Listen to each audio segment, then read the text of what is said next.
মিজানুর রহমান আজহারী চলে গেছে, চলে যায়নি, তাকে চলে যাওয়ার জন্য বাধ্য করা হয়েছে। মুসলিম টিভি, সুস্থ সংস্কৃতির প্রত্যাশায়। আমার পুত্র প্রতিম, সন্তান প্রতিম তারেক মনোয়ার। আমি আপনাদেরকে কষ্টও দেব না, বিরক্তও করব না।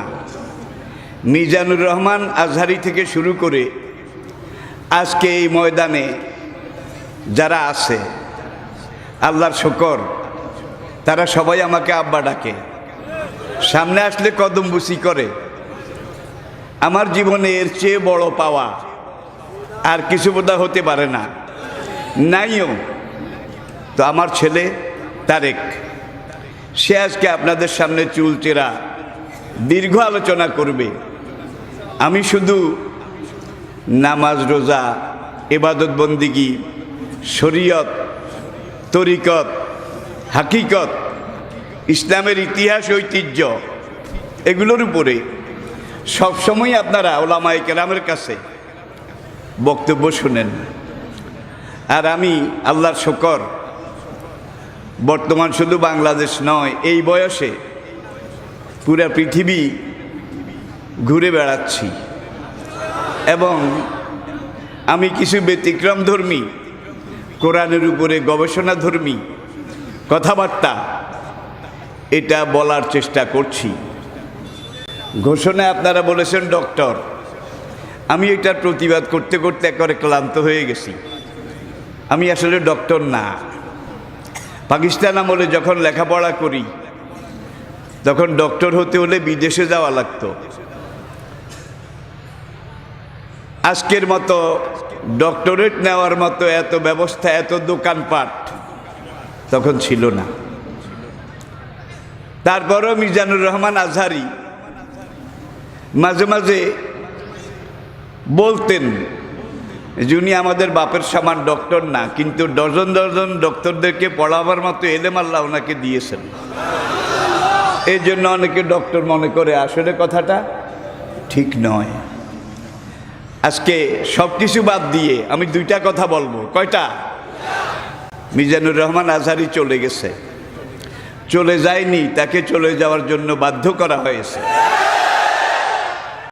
একটা মাহফিলে 10 লাখ 15 লাখ লোক হওয়া, এটা দুনিয়ার কোনো রাষ্ট্রপ্রধানের ইতিহাসেও নেই, ঠিক কিনা বলুন?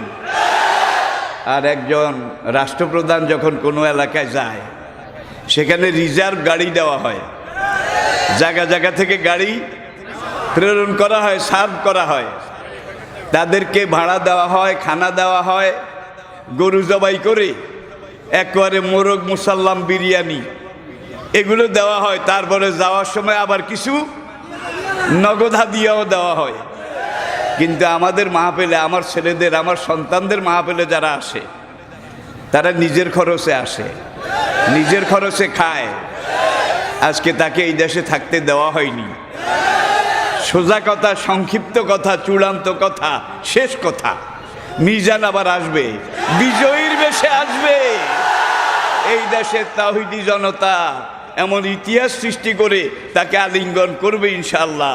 সেই সমাবেশই দূরে নয়। আমাদের সেই দিনী ভাই, আমার সেই সুযোগ্য সন্তান, অচিরে আল্লাহ তাকে আবার আমাদের মাঝে ফিরিয়ে আসার মতো, আনার মতো সৌভাগ্য, পরিবেশ, পরিস্থিতি এটা তিনি যেন দান করেন। সবাই বলুন আমিন। আমাদের কোন কোন ইসলামের সিংহ আজকে খাঁচায় বন্দী। ইসলামের কোন কোন সিংহ শহীদ হয়ে হামজার কাছে চলে গেছে, হানজালার কাছে চলে গেছে, ঠিক কিনা বলেন?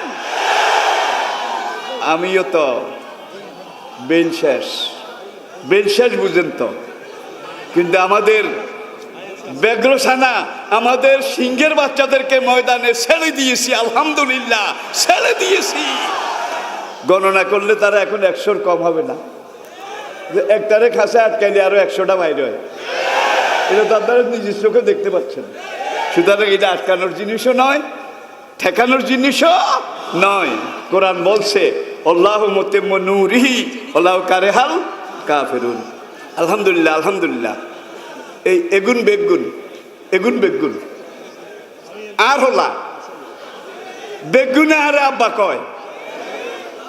একবারে মিজানুর রহমান আজহারি তো সেদিন আমাকে ধরে যেই কান্না এতগুন দিছে, কাব্বা আপনি কিছু খাইয়েন, আজকে গিয়ে আবার আর যাবো কতগুন বড়ি দিছে। দেখছেন নি এই বেগুনে এই অবস্থা করে আরে আব্বা কয়। হয়তো এটা আমার হাসরের দিন নাজাতের উসিলা হয়ে যাবে। আমরা চলে যাচ্ছি, ওদেরকে এই উত্তপ্ত ময়দানে আপনাদের সামনে রেখে যাচ্ছি। ওরা জাতির কাছে, আপনাদের কাছে আল্লাহর আমানত। এই আমানত আপনারা দেখভাল করে রাখবেন ইনশাআল্লাহ। রাজি আছেন? রাজি আছেন? আছেন? আল্লাহ পাক আমাদেরকে বুঝার তৌফিক দান করুন।